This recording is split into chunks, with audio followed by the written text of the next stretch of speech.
Welcome to the Fearlessly Authentic Sash and Soul podcast, the show that goes beyond the stage, prioritizing a healthy mindset, overall well-being, and triumphs in the pageant journey.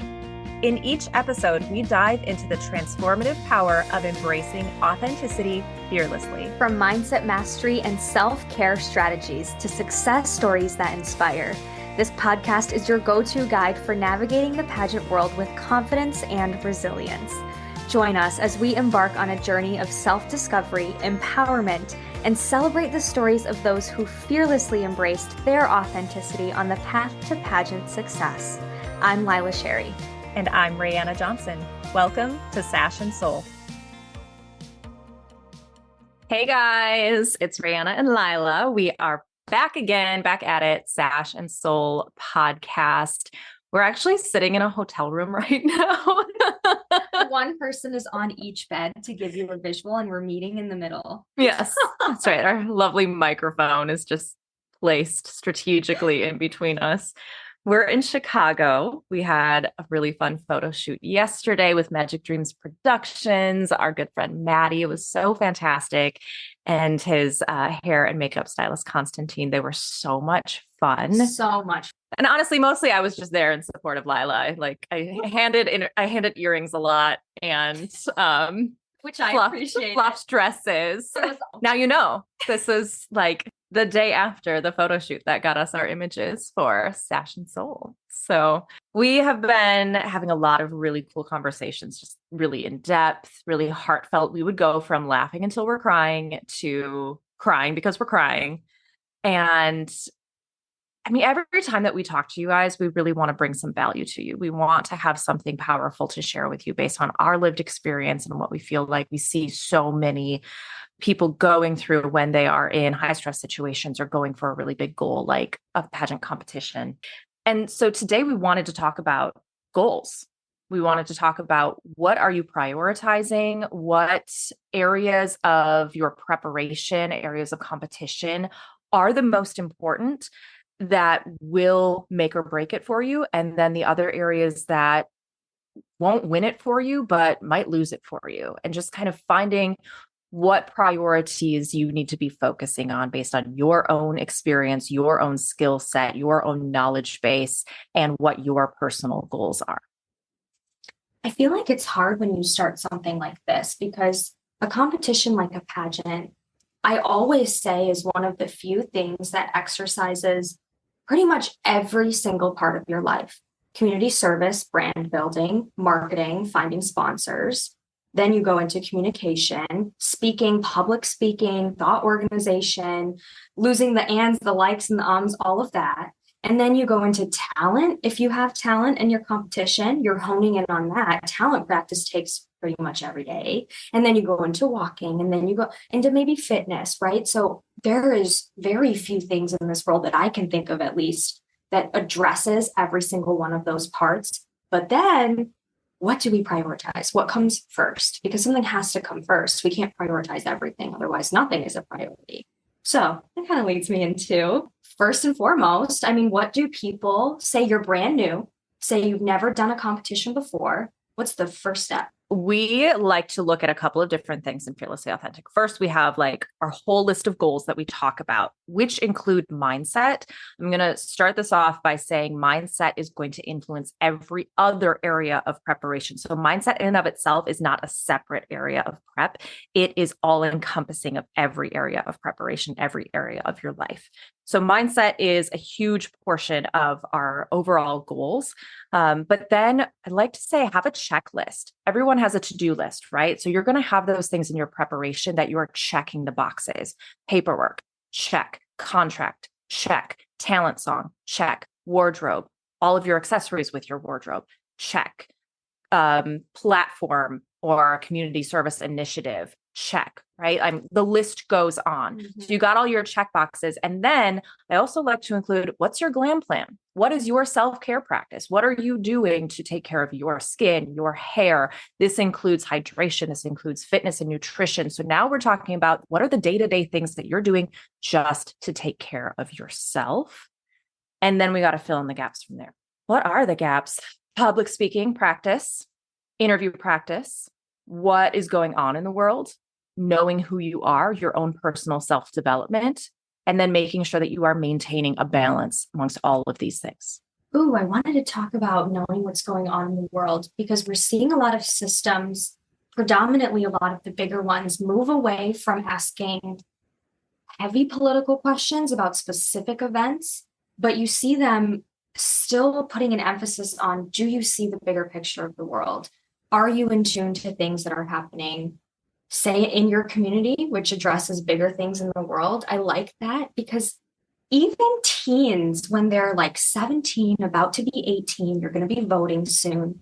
That's the time to start thinking about what is happening just in my community. Start by that. What's happening with my neighbors next door? What are the problems they're facing? And as a teen, as a 17-year-old, I think that's the time to start thinking about it. Preparing for interview is it's not a crash course. It's not something that you should ever sit down and do the flashcards and cram. We're not cramming for an exam. In interview, you want to be yourself. It's partly where mindset comes in and partly where consistent preparation comes in of understanding who you are, why you believe what you believe, and understanding the basics of what's happening in the world and how that impacts you, your peers, and your future. We're not cramming. You have to do a deeper dive into understanding what's going on and how it relates to you. So one of the best ways to start, because it's hard to dive into something when you just aren't interested. Mm-hmm. And I get that. When politics feel overwhelming and you're just not interested in politics, where do you start? That's overwhelming and you're just going to avoid that. So to avoid avoiding, start with, what is your platform, for example? So my platform is Tyler's Legacy, the impact of substance use on the family. So I knew I needed to know really what was going on in the world of addiction, of drug trafficking, of what laws are out there of criminalizing or decriminalizing addiction or illicit drug use, drunk driving, like anything along those lines, and even mental health and diving into that.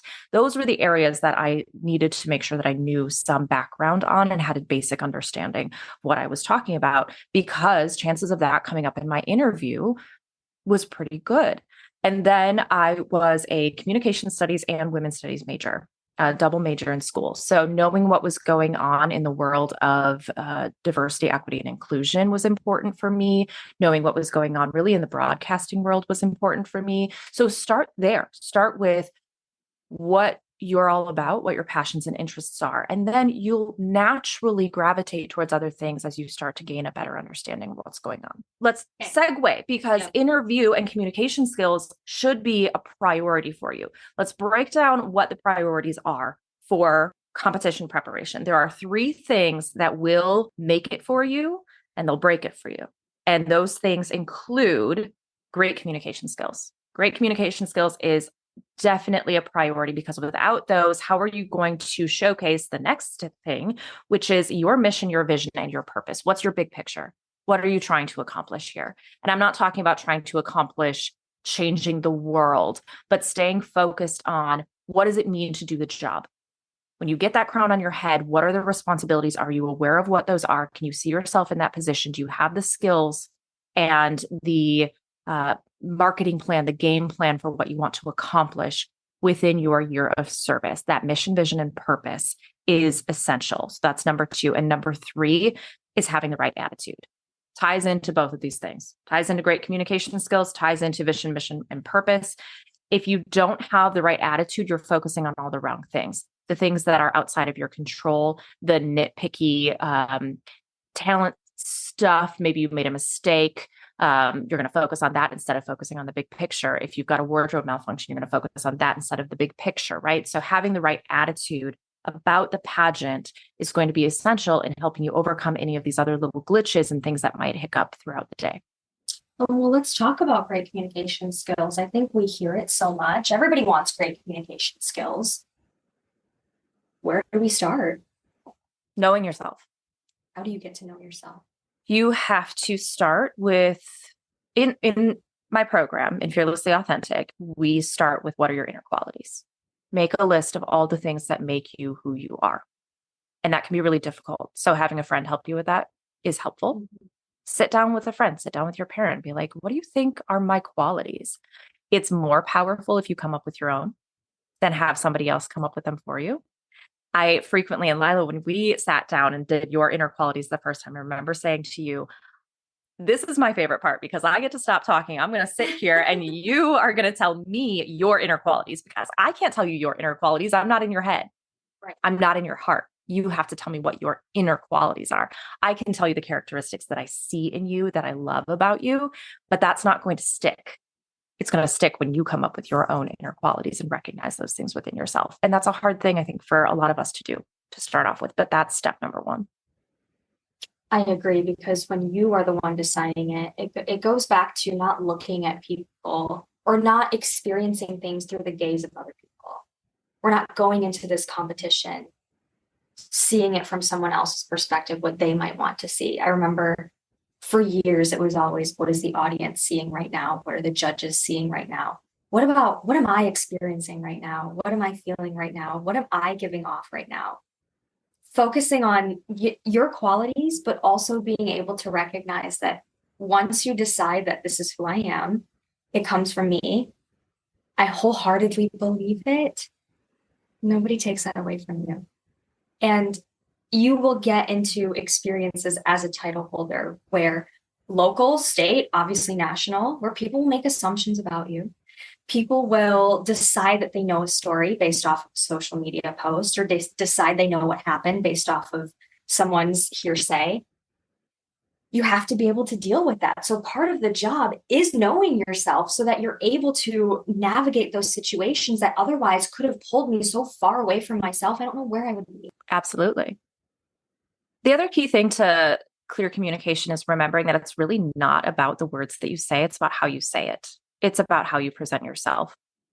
Your nonverbal communication is 55% of communication effectiveness, 55%. So the majority of what I'm understanding and learning about you and connecting with about you is the way that I'm interpreting your body language. Literally sitting across from Lila right now, you guys, and I see her nodding along. I see her smiling at me. I can see that she's engaging with what I'm saying. I can see her actively listening. I can see it. And that's powerful when you're sitting or standing in a room with judges and they can see that you're listening to them. There's a connection instantly before you even open your mouth. They feel respected by you. They feel connected with you. They feel really intrigued about what's going on in your head because you're clearly reacting already before you even open your mouth. They remember how much of what you say if they're a good listener? 5 to 7%. If they're a good listener. If they're a good listener, 1 to 2% if they're not. And let me tell you, from a judge's perspective, sitting in that room and trying to come up with the next question and also trying to listen to what you're saying at the same time and also being a little bit nervous myself, that 1 to 2% is real. It's very real. So then once that person leaves, what you're left with is what they made you feel like when they were there. Yep, absolutely.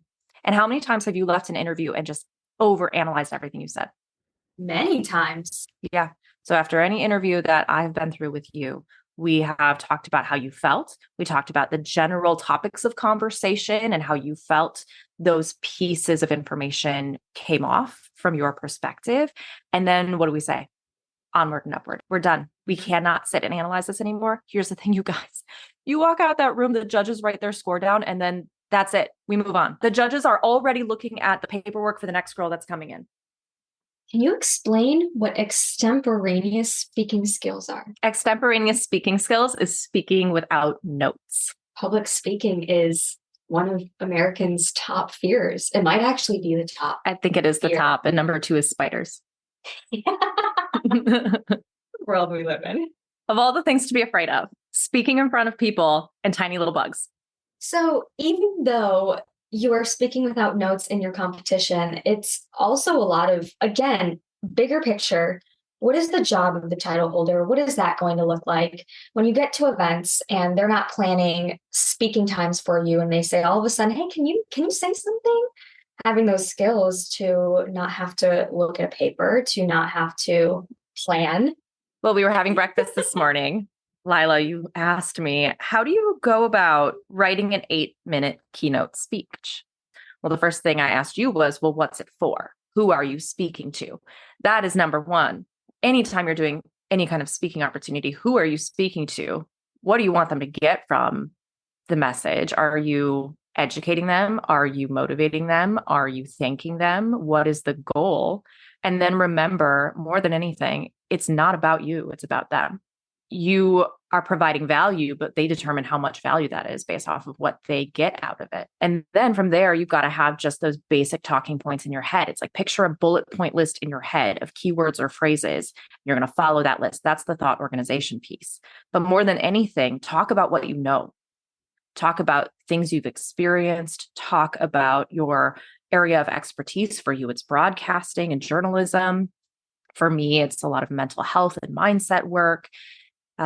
So go from there, talk about what you know. And if you have to present a speech, like say you're in a speech class and you need to do some research, then yeah, that's going to take a lot more time and prompting for you to get a speech down that you can speak extemporaneously without notes. But if you're just impromptu with a crown on your head and you're asked to speak at, say, an American Heart Association event, know your audience, know that you're thanking the organization, know that you're talking about heart health and how important that is for you as a title holder. You've got experiences with that. You know what it means to take care of yourself, mind, body, and soul, and how important that is for your heart health.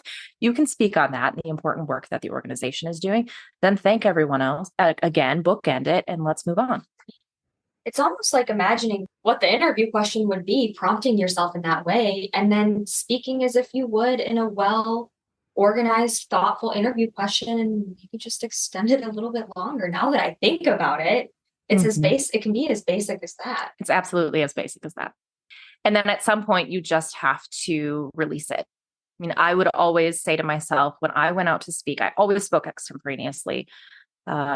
I have a lot more fun that way. I feel more engaged with the audience that way because I'm doing a lot of feeding off of their energy. So my favorite thing would be speaking to high school students. And when I could see a group of boys just like doing their own little thing, I would literally call them out and make fun of them in front of the crowd because that was just my energy. But before I would go up on that stage, because my presentation was so heartfelt, I was talking a lot about losing my brother to suicide and addiction, my own journey through grief, my own journey through some very severe mental health struggles after that, and suicide attempt and ideation.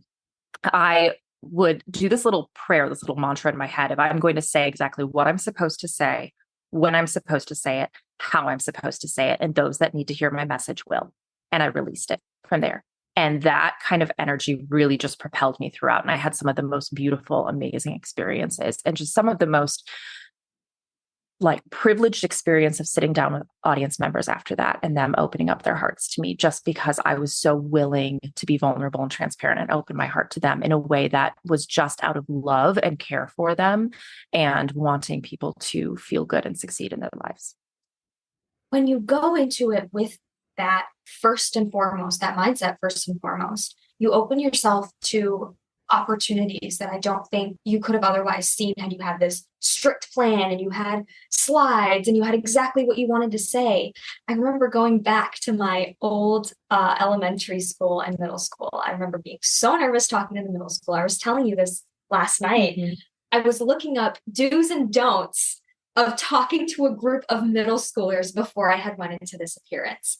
Finally, I woke up the next morning and thought, I'm going to go into it thinking, what would little Lila want to hear? And I remember one question that they asked me. I always like doing Q&As with kids because they find that much more beneficial when they can interact with you. You don't want to talk at children for more than like 10 minutes.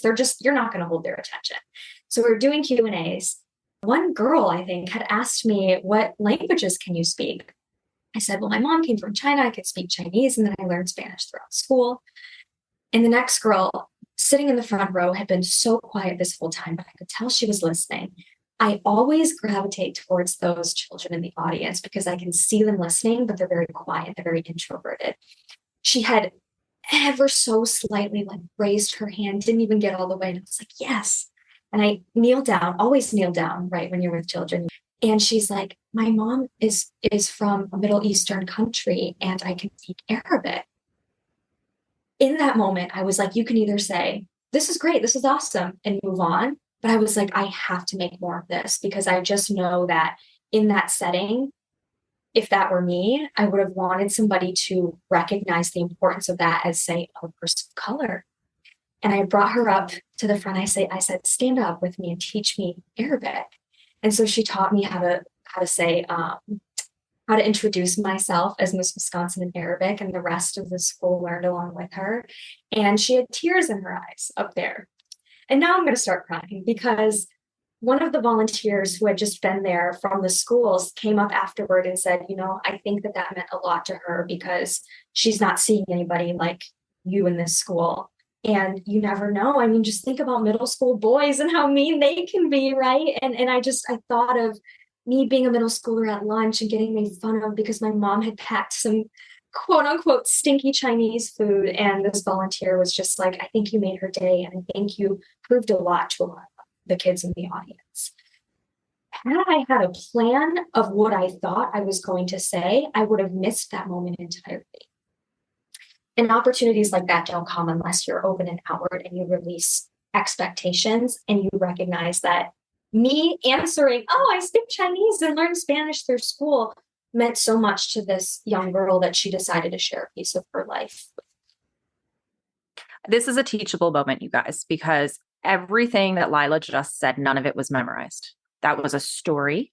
She shared that with me and all of you from her heart, very conversationally. And I'm going to say, Lila, that is a piece that you can take into your keynote speech. When I talked to you earlier today about come up with some stories that make sense for talking to a group of women with diverse backgrounds, and you're talking about diversity, equity, and inclusion and your experiences and empowering and motivating and energizing that room, that story is emotionally driven. You painted a beautiful picture and you got me tearing up. It's those experiences that you live that actually make the deepest connections with any audience. And here's the thing, you guys do that every day. What Lila just did in her whole presentation there of her experience with that little girl, we do it every day with our friends and family.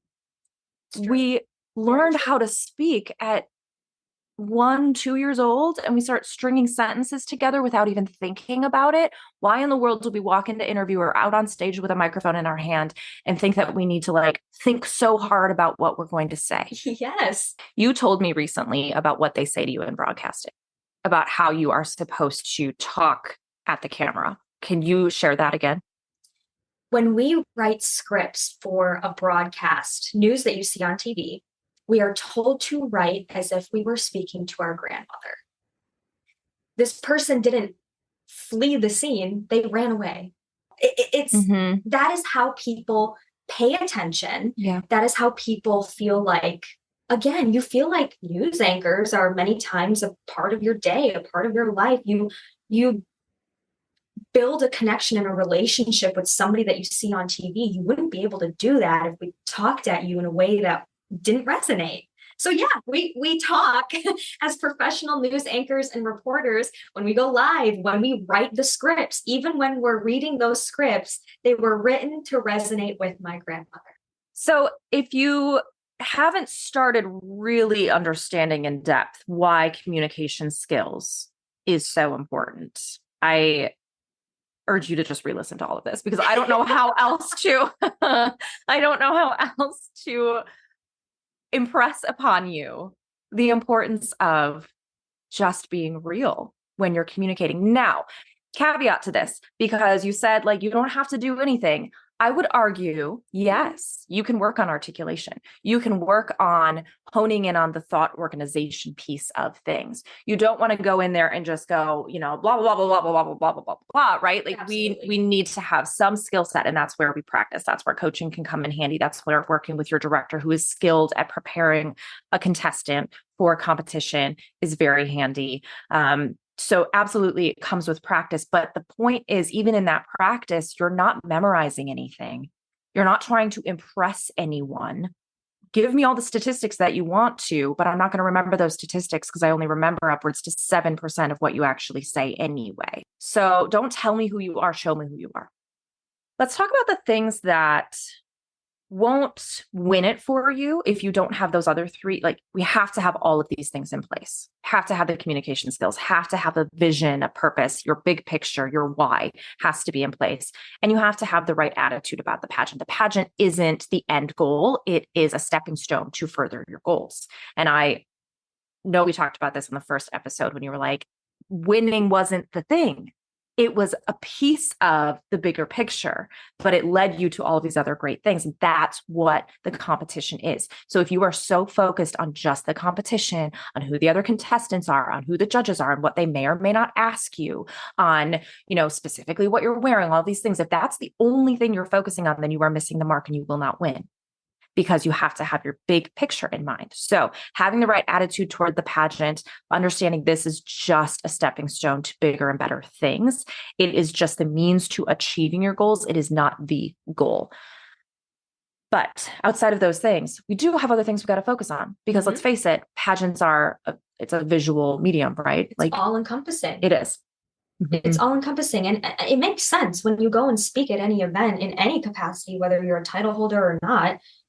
You present yourself a certain way. Why wouldn't you do that in any sort of competition when it comes to public speaking, right? Absolutely. So the pieces that don't make but could break. Yep.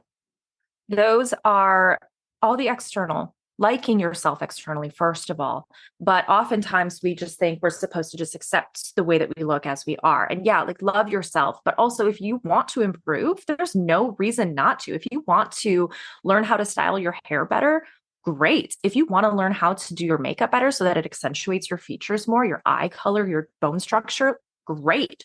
Do that, as you should. That's Why not? It's fun. It's a fun. And when someone's giving you feedback on a hairstyle or color, or how you do your makeup, it is not a personal dig. Right. It is just for self-improvement. And if we could just look at it as fun, great. Who doesn't want to just try out new makeup? And if you don't, fine. Do your own thing. But let's face it, pageants it's the glam. Well, I always appreciated, yes, pageantry is about the glam because it's fun.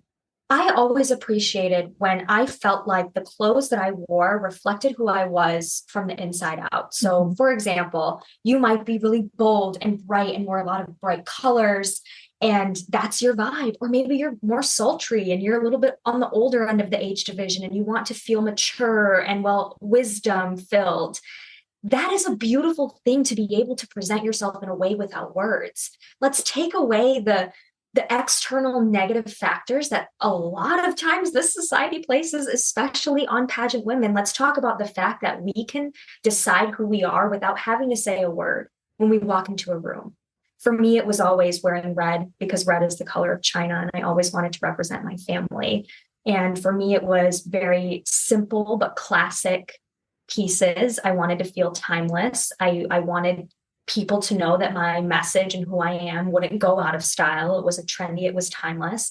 And that's a beautiful thing, to be able to choose that for yourself and have that kind of sense of empowerment of, when I walk into this room, before I say anything, yeah, you're going to look at what I'm wearing, but it gets to be a reflection of me. That should be empowering. It should not be something that we're shying away from. So again, it doesn't make you, could break you, because if you don't feel confident walking into that room because it's not reflecting what you know is inside, then yeah, it might break you. Not because the judge didn't like the color, not because the judge didn't like the style or the neckline. It's not even about that. It's because it's a reflection of you. And when those things don't align, that can break you. Right. And depending on the system that you're in, they say the judges are not judging the dress. So we're talking about evening gowns specifically. Judges aren't judging the dress. They're judging how well put together you are. What's the total package? So as a judge, I'm looking at you. I don't necessarily care about the style of the dress as long as it fits you well. Mm-hmm. Is it tailored to your body? Is the dress too long and you're tripping over it? Is the dress too short? Are the shoes appropriate? Are they super clunky and distracting? Are you literally wearing Crocs? Because I've heard of girls doing that, and I throw up in my mouth. I really do. Yep. Sorry. Crocs are great for gardening. That's all I'm going to say. But again, do you? I digress. Well, so judges care about all of these things because they have to be able to trust you as a title holder. Yes. I remember one of my head judges that I'm close with now after the fact. We actually got pretty close afterwards. He was at Miss America for other reasons, but we had hung out a little bit there. And I remember him saying, we just wanted to send somebody out into this world that we felt like they could hold their own every day, that we wouldn't have to helicopter over or be worried about some things. And that includes, right, knowing the appropriate shoes to wear to certain places. You shouldn't be wearing heels if you're going to a festival knowing you're going to be walking through cow barns. And you shouldn't be wearing tennis shoes if you know that you're going to be on stage among other professionals in the industry. They're not looking at what shoes you're wearing. They want to be able to trust you when they put you out into the world, knowing their name as judges ultimately kind of are going to be on it, right? Yeah. That's why they care. That's well said. That's very well said. When judges are judging a competition, majority of the time they are not being paid. They're volunteering their time, and they're volunteering their time because they believe in the organization. Whatever system you're competing in, they believe in the goals and the purpose of the organization, which is to empower young women, to give them really beautiful skills to go out and succeed in whatever avenue of life they want to achieve. So hair, clothes, makeup, physical fitness, all of this comes together as part of the external package. And I think everything you said was so beautifully noted about why this is important. And just to wrap up this piece of it, when I won Miss Wisconsin, I also won overall interview, and all 5 judges hated my evening gown. I still won the top score of evening gown, and they didn't like my dress. So who cares? Who cares about the dress? I'm not saying I could still win if I wore a paper bag, because that's not true. Right. I put myself together. It was well tailored. I walked well in it. I had appropriate heels with it, and I had fun. And that's what won an overall score. Because they forgot about the fact that they didn't like the dress. Yeah, exactly. Exactly. All right. So the next thing that will not make you, but may break you, is posture. The way you walk and the way you carry yourself. All of this has to look like you have to be emblematic of a title holder. So again, we're talking about, how are you showing up in the world? How do you physically present yourself in the world? When you walk into a room, are you slumped over? Do you have an attitude, like a negative attitude, a negative aura about you? Or are you holding your shoulders up and back and feeling really secure in who you are walking into that room? Do you have a magnetic aura about you that you would see any Miss America have when she walks into the room, or Miss USA, or Miss Volunteer America? I mean, the list goes on, right? Correct me if I'm wrong. I think this stems from liking yourself, about what we just talked about, liking your hair, liking your clothes, liking what you present. It's all interconnected. It absolutely is. Take some pride in your appearance. My coaching calls, I mean, I went a long time, especially over the summer when I was really struggling, just kind of showing up really disheveled and didn't have my makeup done or anything. I mean, all of my calls are on video, and I'm just at home. So I'm in loungewear. I mean, like half the time I just rolled out of bed and I had been sitting at my computer drinking coffee and then hopped on a Zoom call. And recently I started showing up with full makeup on, not like stage makeup, but as if, I had a visitor coming over and wanted to be presentable, or I was going to go out to dinner. I wanted to look nice because I knew that if I looked better, I would feel better. And I don't see myself on the screen. I have it set up where I don't see myself so that I can focus all of my time and energy on whoever is on that screen in front of me. But I still feel so much better about myself and what I'm presenting to my clients when I show up put together. So what it tells me when you say I'm not actually seeing myself on the screen, it was the act of doing it that made you feel good. Not that the makeup is now done and now you look great. Right. It was the act of doing it. It was the act of like just really taking pride in showing up in a way that I was proud of. And if it was, put out there on video, I'm happy with how I'm presenting myself professionally. I am my brand. And I need to show up representing that. One of the best things that my mom's friend had said to me way back in the day is building confidence is telling yourself that you're going to do something and doing it. And that counts for doing your makeup in the morning, making sure your hair is well done, or planning out your outfits. Doing what you said you were going to do builds confidence. Not these big grandiose gestures of, oh, we want to achieve this big thing and address the state assembly. It's me telling myself that I was going to get ready for a Zoom call. And I did. Yes, absolutely. You know, the other thing I've been doing lately that has nothing to do with any of these elements that we're talking about, but I've been making my bed. Yeah. As silly as that sounds, Not silly at all. because when I'm done with one of my coaching calls, I get up and I go take a break. And one of the first things I usually do is I walk straight across the hall into our bedroom, and my dogs are usually laying on my bed. And there is just some sense of ease and satisfaction when I walk in and the curtains are open and the sun is streaming in and my bed is beautifully made and my two beautiful dogs are just laying there waiting for me to snuggle on them. It's just little things like that that actually do elevate my day and elevate my productivity. So many of the projects that have been coming to fruition lately, I can say are so directly linked to me just being productive in other areas of my life and feeling put together. They say the most successful people, all they do is make their bed first thing in the morning. Yes. But look, it's not about spending a ton of money or time or going to 15 different dress stores or every single online store that you can possibly find to find the perfect evening gown. You guys, it's not even about having that feeling of this is the dress. No, just find something that represents you, your brand, fits you well, is going to show well on stage, is going to show well in photos that you can tailor nicely. Gosh, I don't care. Go to a thrift store and find something. I really don't care. Just wear it well. My very first little gown that I won in as a junior teen in 14, 16 was essentially the Chinese version of Amazon and shipped. And it was my prom dress that year. It wasn't even right. Okay.